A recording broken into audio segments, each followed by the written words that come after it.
Welcome to the Trump Breaking News Network, your daily source for up-to-the-minute Trump news. Join us today and every day. Here's today's news. This is TBNN. Trump takes steps to remove an Obama contribution to the Oval Office. By Fred Maxwell. When President-elect Donald Trump takes office following his inauguration, the President of the United States will once again be greeted by the bust of William Churchill upon entering the Oval Office. The bust, which had been placed in the Oval Office in 2001 by incoming President George W. Bush, was removed by President Obama upon taking office in 2009. The British newspaper The Sun reported that Foreign Press Secretary Boris Johnson was asked by Trump advisers if the bust could be returned to its former place of prominence. Johnson was meeting with Jared Kushner and Steve Bannon in New York City when the request was made. A spokesperson for Britain Prime Minister Theresa May relayed May's willingness to accommodate the president-elect with the loan. The Prime Minister is happy to loan the Churchill bust to the White House and will be delighted to view it on display when she visits this spring, reported the spokesperson.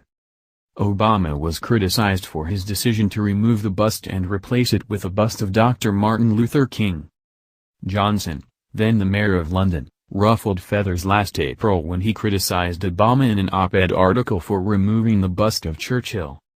Johnson said the bust was removed because it served as a symbol of the part Kenyan president's ancestral dislike of the British Empire, of which Churchill had been such a fervent defender.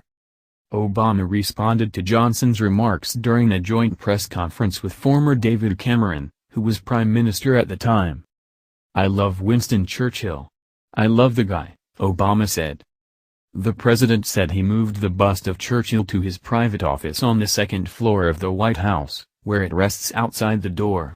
It was placed there so that he could see it every day when he enters the office. "It's there voluntarily, 'cause I can do anything on the second floor," quipped the president. He went on to explain his actions by saying that, as the first African-American president, it might be appropriate to have a bust of Dr. Martin Luther King in my office, to remind me of all the hard work of a lot of people, who would somehow allow me to have the privilege of holding this office. What do you think? Scroll down to comment below. That's the news. Join us here every day. Be sure to subscribe and click the bell. See you next time. This is TBNN.